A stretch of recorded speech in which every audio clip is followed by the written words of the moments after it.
Shalom dan selamat sahabat saya ucapkan kepada seluruh teman-teman dimanapun berada.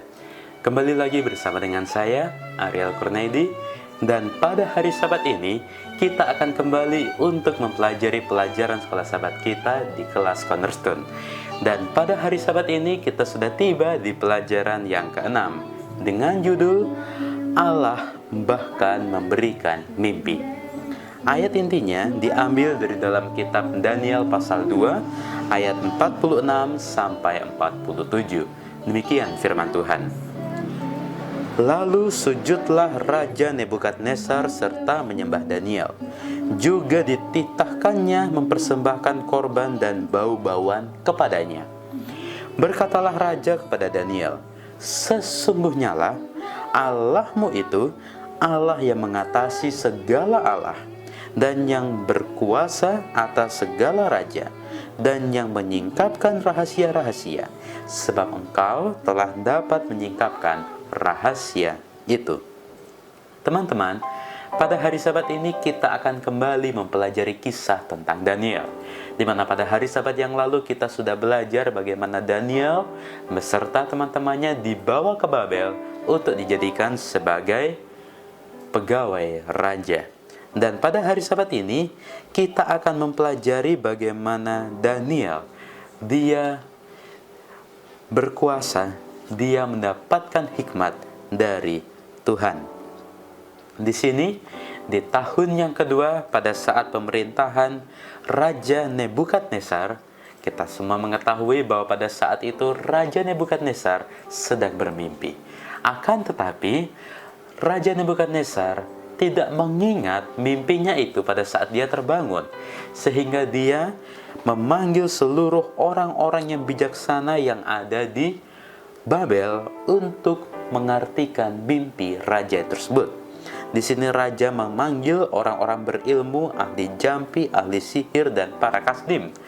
Dan ketika mereka sudah dipanggil, mereka menghadap raja, dan raja meminta kepada mereka untuk menerangkan mimpi raja tersebut.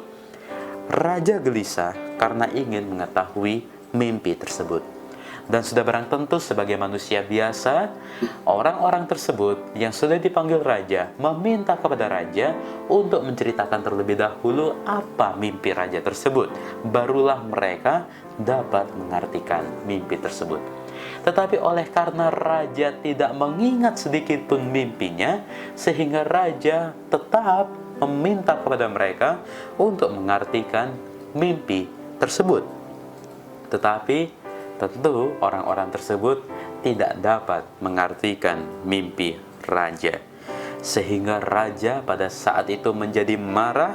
Di sini raja berkata bahwa aku tahu benar-benar bahwa kamu mencoba untuk mengulur-ulur waktu, karena kamu melihat bahwa aku telah mengambil keputusan bahwa raja akan melenyapkan, akan membunuh semua orang-orang bijaksana yang ada di Babel.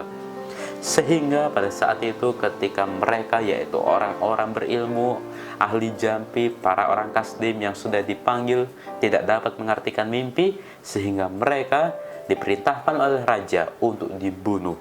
Tetapi pada saat itu seseorang yang bernama Ariok yang ditugaskan untuk membunuh semua orang bijaksana yang ada di Babel bertemu dengan Daniel.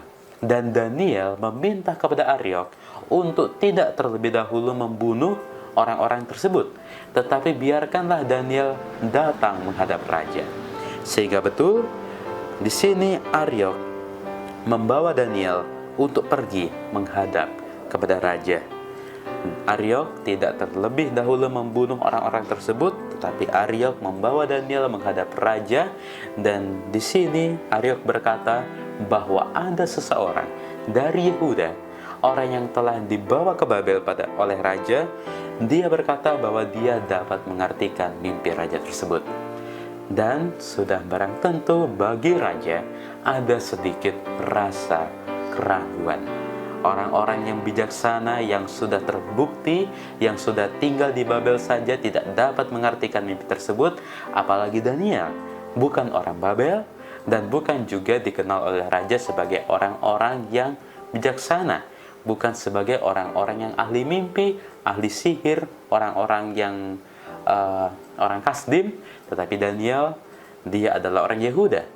Dan raja merasa sedikit ragu terhadap Daniel. Tetapi Daniel dengan yakin, dengan percaya, dia berkata kepada raja bahwa dia sanggup untuk mengartikan mimpi raja atas hikmat yang datang dari Tuhan.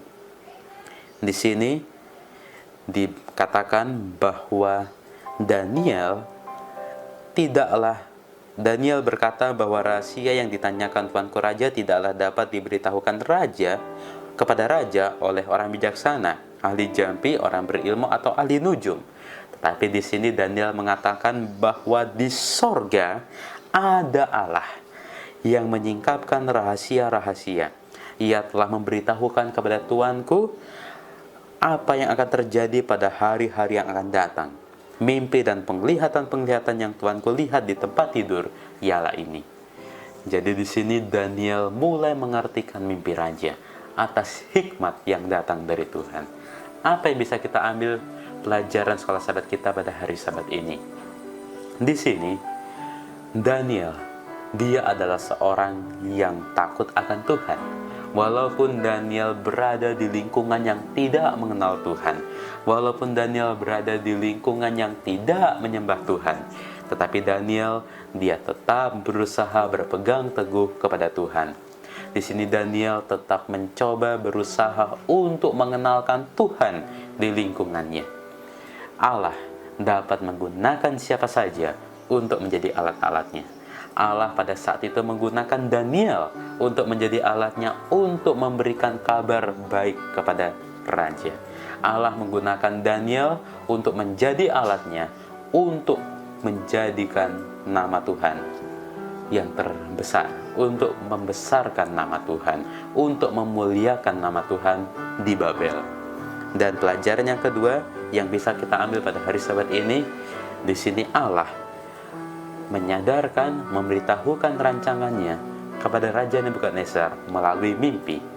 Raja Nebukadnezar mungkin sebelumnya berpikir bahwa kerajaannya itu akan kuat untuk selama-lamanya, akan kokoh untuk selama-lamanya, tidak akan tergoyahkan.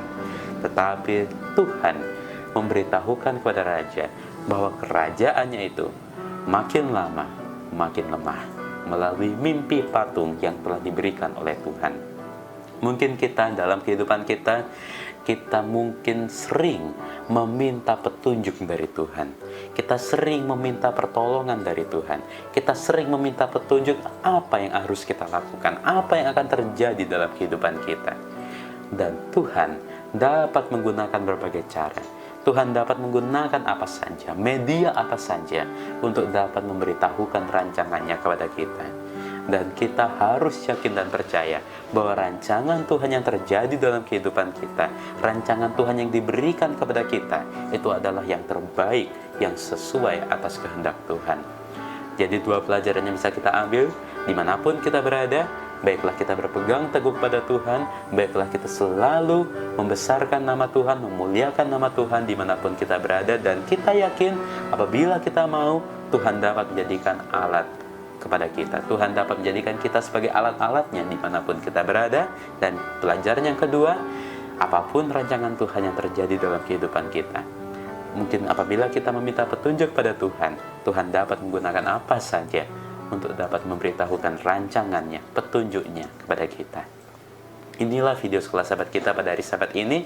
Dan kalau teman-teman semua suka, silakan untuk di like videonya. Dan yang belum subscribe, saya ingatkan untuk di subscribe. Dan jangan lupa untuk dinyalakan tombol loncengnya, supaya teman-teman boleh mendapatkan notifikasi apabila ada video terbaru. Sampai jumpa di video selanjutnya. Tuhan memberkati.